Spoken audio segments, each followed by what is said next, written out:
to load the kit.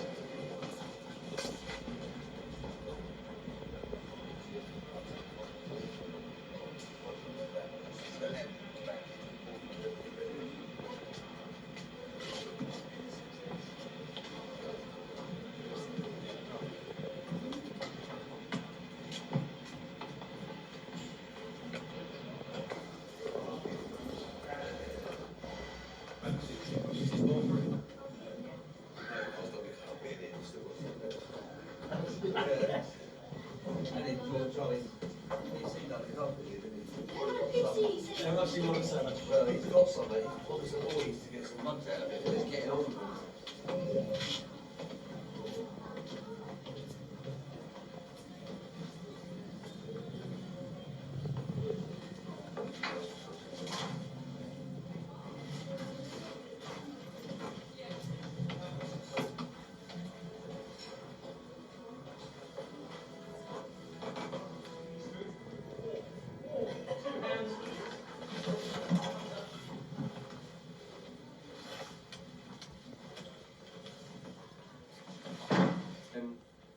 He'll come up to here and have a chat with Alan Perrin, will be with the land manager, so a story, and they'll sit down, they'll have a chat, they'll work out what they want, what sort of wages they can afford, what they're looking for, and then when they get to do the deal, they'll come up here and they'll have a meeting, and they'll thrash out all the details, contract details with the players and the agents, and hopefully get it sorted. So this is where it will happen.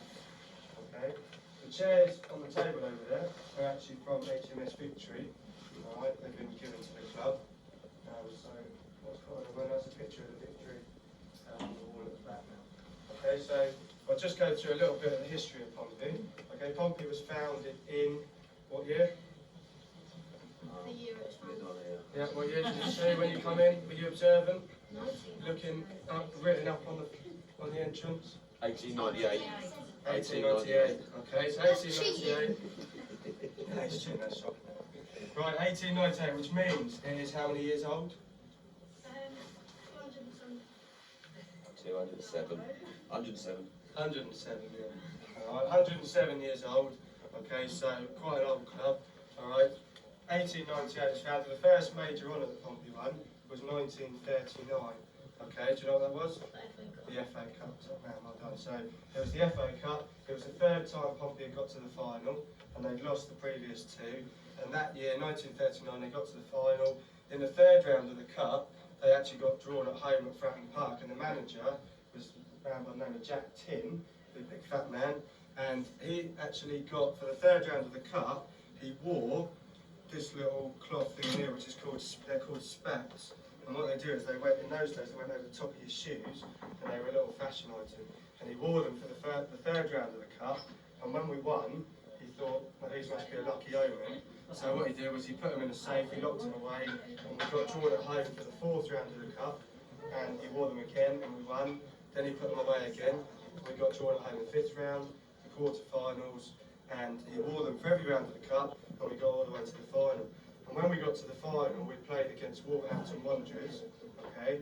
And in those days, Wolves were like the biggest team, and Pompey were not one of the best teams, okay? So it was probably like, I don't know, Man United, maybe when Man United play somebody like Fulham or something like that.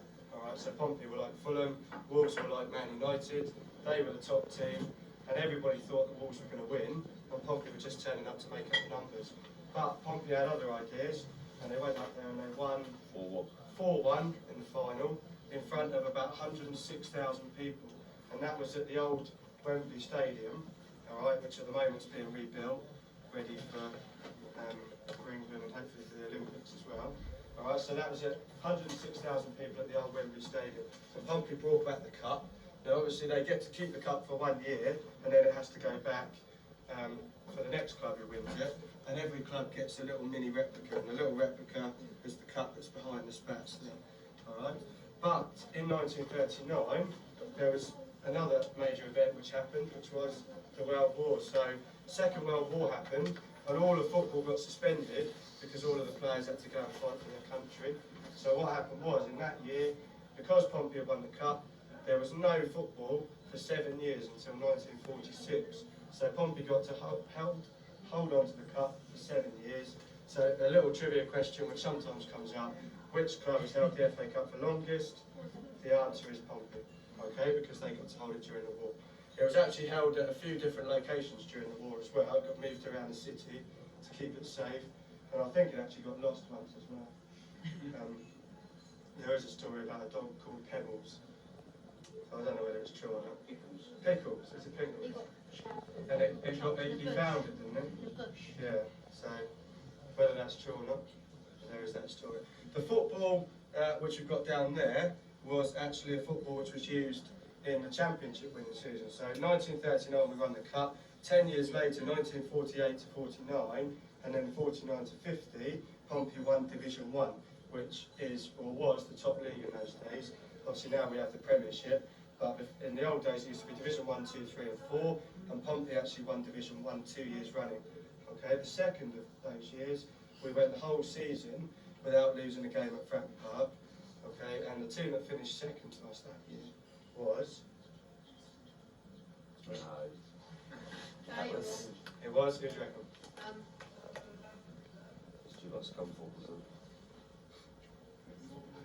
The team that finished second that year was Man United.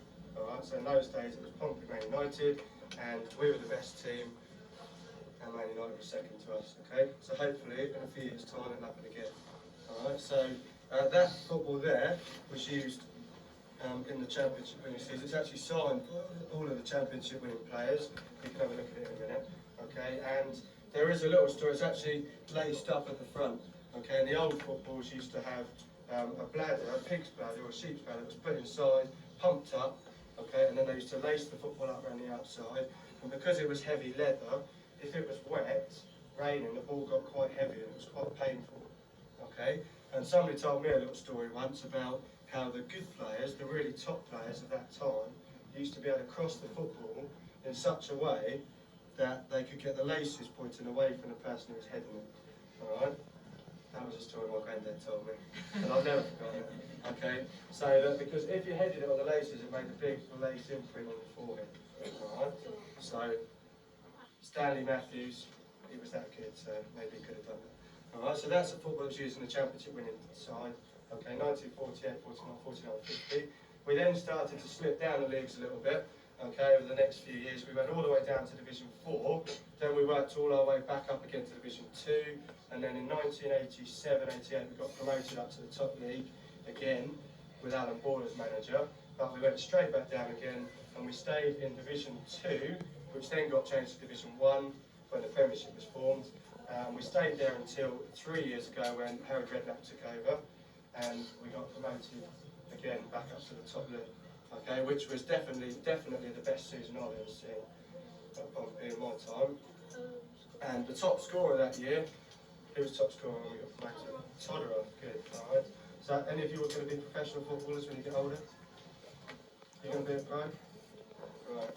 I'm going to tell you a little story then, okay, about my boss, Paul, because Svetoslav Todorov was top scorer, and then a few days before the season started in the Premiership, he got a horrible knee injury, and for 2 years he didn't play a game, or he came on for one game against Liverpool, but he didn't play a game because he was injured.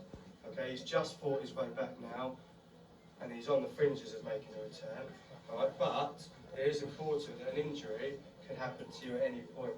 Okay, so my boss Paul Hardiman used to play for Pompey, and when he was younger he got offered the chance to play for Aston Villa. Alright, but whilst he was at Pompey, he was doing an apprenticeship in carpentry, and Aston Villa said, we'll sign you, but you concentrate on football, no apprenticeship. But Paul said, no, I want to get myself another qualification, so that if something happens to my football, I've got something else that I can do. So he stayed with Pompey, alright, and when he finished his career, he actually did a couple of years in carpentry before he became a community manager that he is now. Alright, so it's important for you lads and lasses to work hard at school and make sure you do well for yourselves. Okay, if you want to be a footballer, that's brilliant. Okay, you get a nice car, lots of money, best looking girlfriend, alright, nice life, but it can go wrong at any point, so you need to work hard at school as well. Alright? Right, what I'll do is I'll let you have a little look around. There's pictures on the wall of what the new stadium's going to look like. You can have a look in the trophy cabinet there. Most of them are antiques there. Alright? And then we'll come out and we'll go down to the change room. Oh, wow.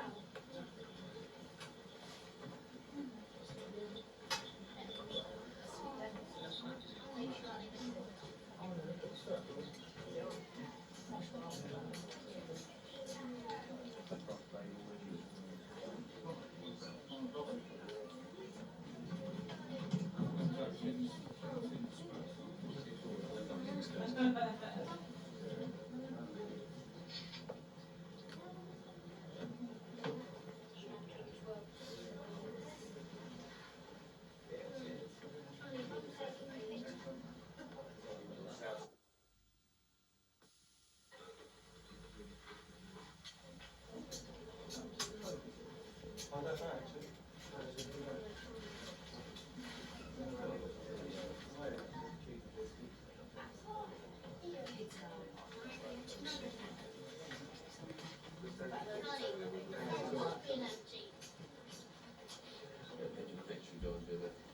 Sorry, mate?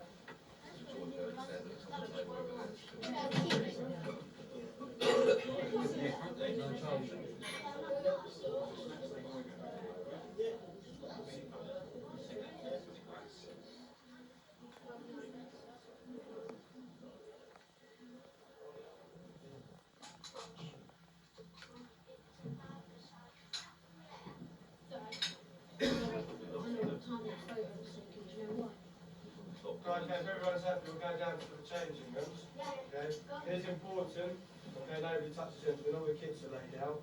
Okay, careful call back the kid man is about 6'4" and about 19 stone.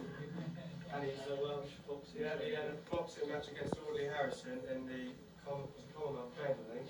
So if any of you touch anything, it means I've got to take them off. Already a must. Please take care. Well, my money's on the big fella.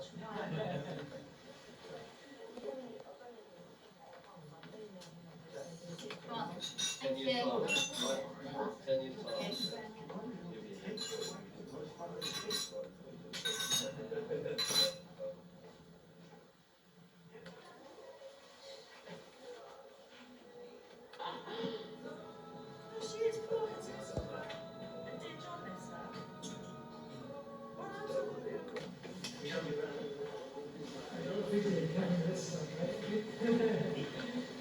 Well, then I'll get down. I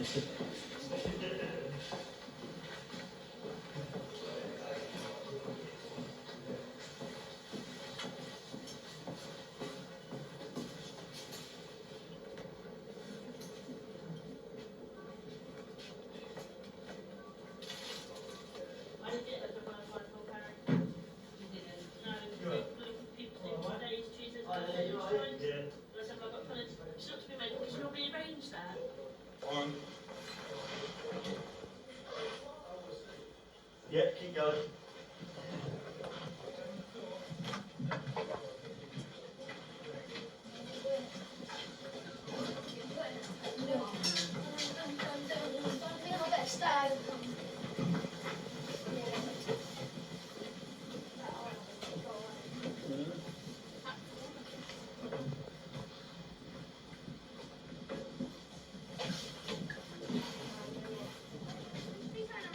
Big man.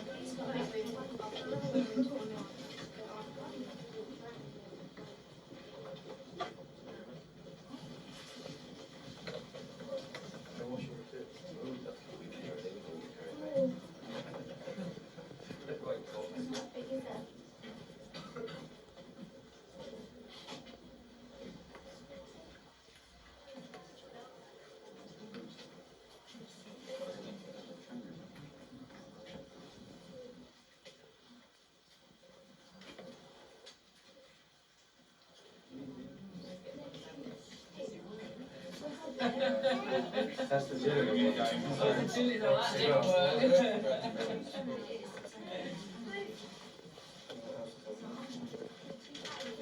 Sorry, don't want to do that.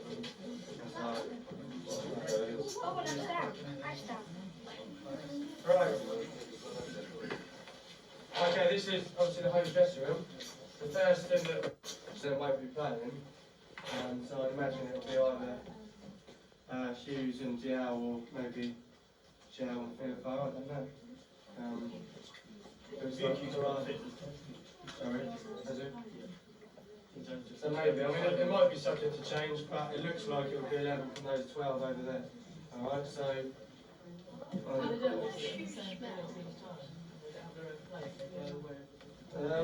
yeah, well, obviously if they're subs, they're over there. The goal is always there. No, it looks like. Sorry? Yeah, some of them actually change at half time. So, I don't know. So there's no way just once. Oh, no, it's like, It's just that I noticed the socks have got the little clips on, so they're all new, that's all. yeah, the socks are like, new socks every day. Charm. If you can imagine,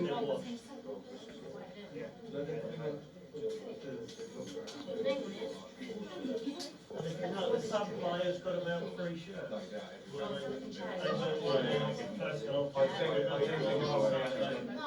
think more stringent on this.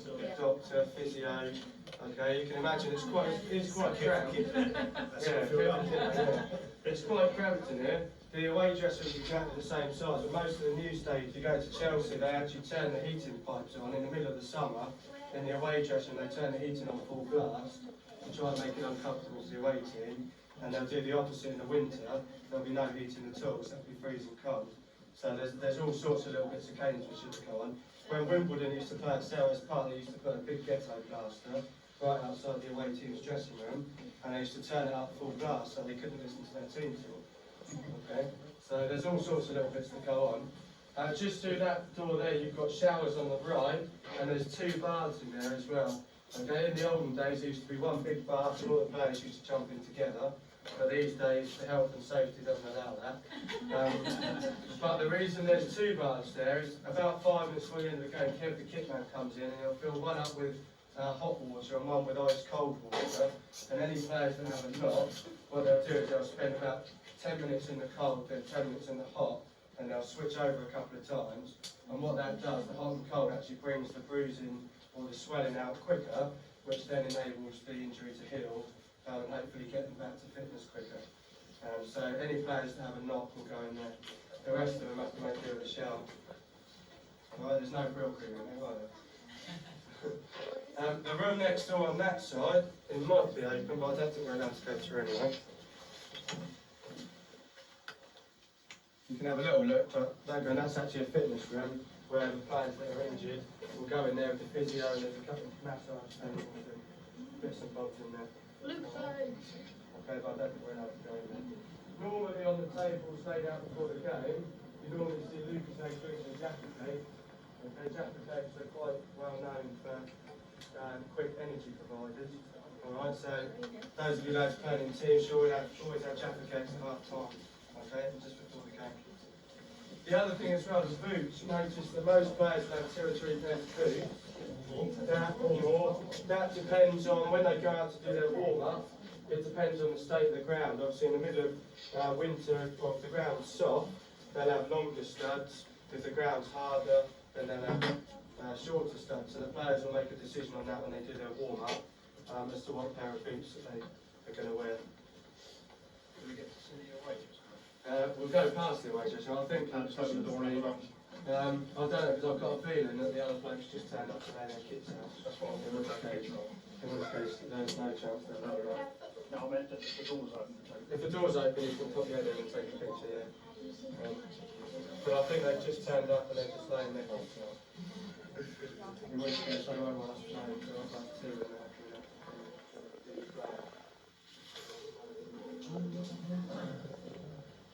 Some of the players have long sleeve shirts, so let's have a short sleeve shirt.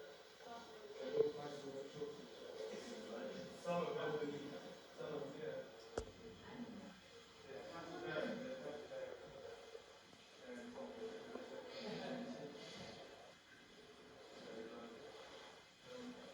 You got over here, we've got the tactics to how to thwart Gillingham. Underneath, presumably the team that we were playing that night. So obviously any tactics that he's got, there's a little tactics board behind where obviously corners, set pieces, they'll work out who's picking up who. Obviously today, presumably, if Alan Shearer's playing, and then Stefano will be picking him up, hopefully picking him. So we've got a little tactics board. Match balls.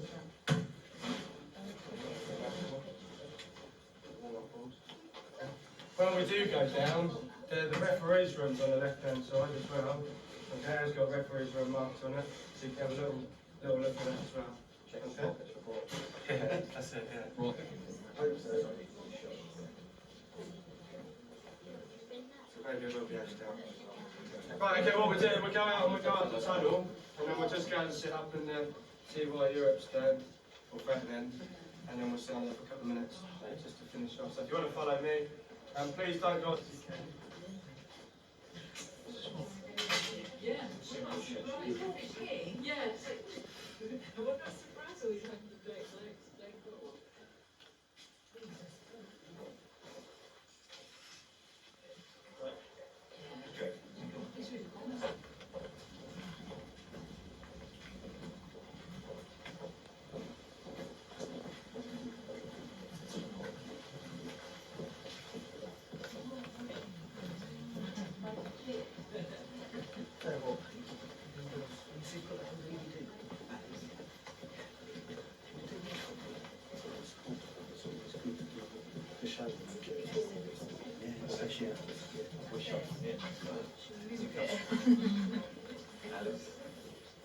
Yeah, so do a copy for well, do 2 copies, one for me, one for the sportsman. This is great. Give the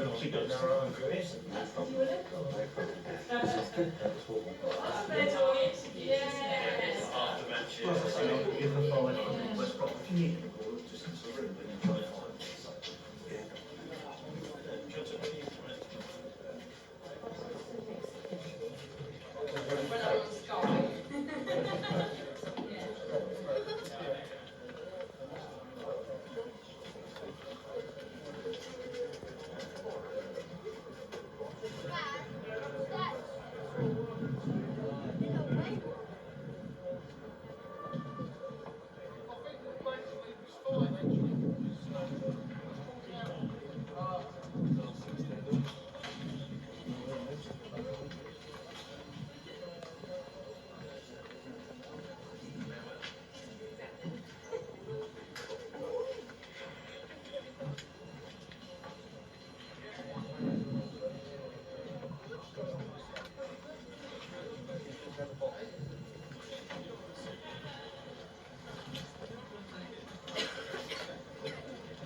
line's going that way, but the line's going across. But I think they've done the edge of the penalty area the other end. It's just how very cute it is.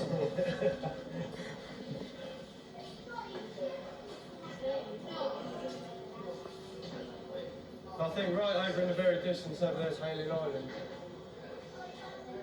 Thanks for that. Another very useless information. I can remember that, because you had to go up all those steps. Yeah, I know. The Neckerman. Nightmare, isn't it?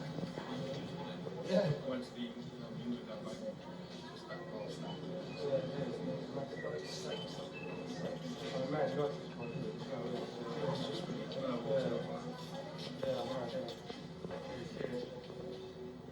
Does anyone remember a game a few years ago when there was an advertising board that was at the top of this stand and it actually Fell down in the game. Do you Didn't remember it? that? Yeah. Off. They actually got the first 3 or 4 rows to move from down the bottom and they put them into the north stand. And then the hoarding fell off the top. Yeah, it was a very windy day, wasn't it? Yeah. The stand, lovely new stand, and then the first game against Swindon Town on a Friday night, they switched the floodlights on and realised that the stand was blocking out the light. And the first 12 yards of this end of the pitch were actually in darkness. And they offered, that was when Terry Fennett was manager, and they offered both managers the chance to call off the game, but they both chose to play it. I think we lost 1-0 anyway. In the good old days of Terry Fennett. Goal in the night, so it wouldn't Typical Pompey though, isn't it? Find out afterwards they've done it wrong. I think Milan's made a difference. It is a lot more professional, but there's a long way to go, and you see a lot of clubs. There's a long way to go. Need to get the stadium sorted out. Right, just whilst I've got everyone together, say a few words. Thanks on behalf of Nick, who's done the tour today, Paul Adam and his boss for allowing the support staff to do these tours. I'm sure you'd like to thank Nick yourself. A big thank you for today. Just before we go down, we'll see where John and Weston sits, if you like. That's the best bit at all. Yeah, just to see the bars are so bent where he bangs his bugle and rattle against it.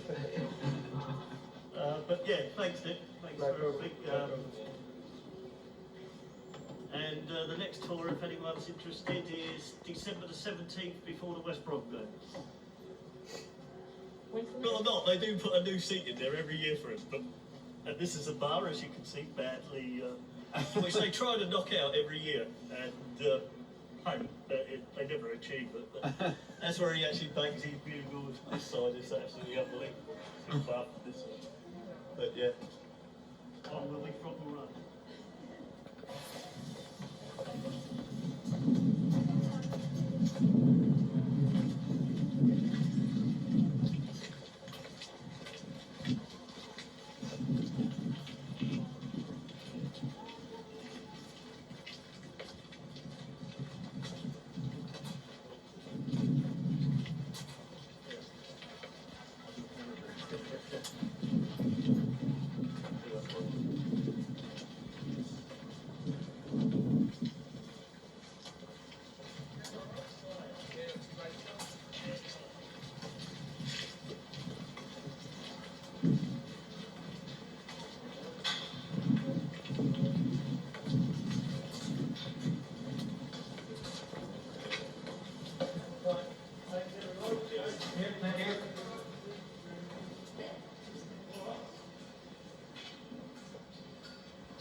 Right.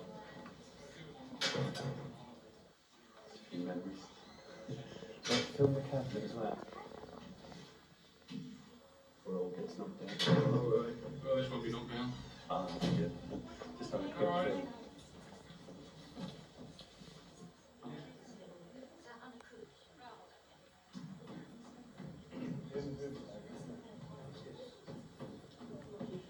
That's the thing, if you want extras,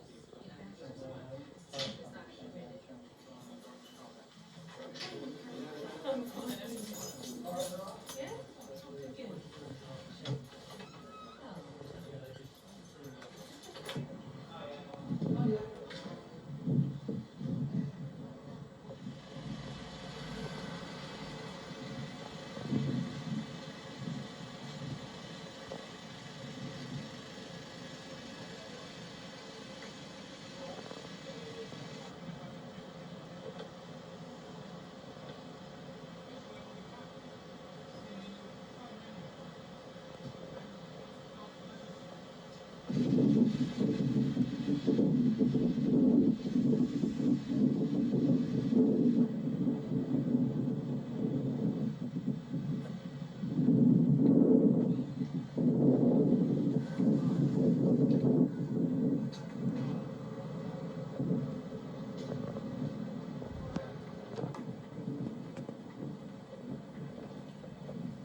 It's not working.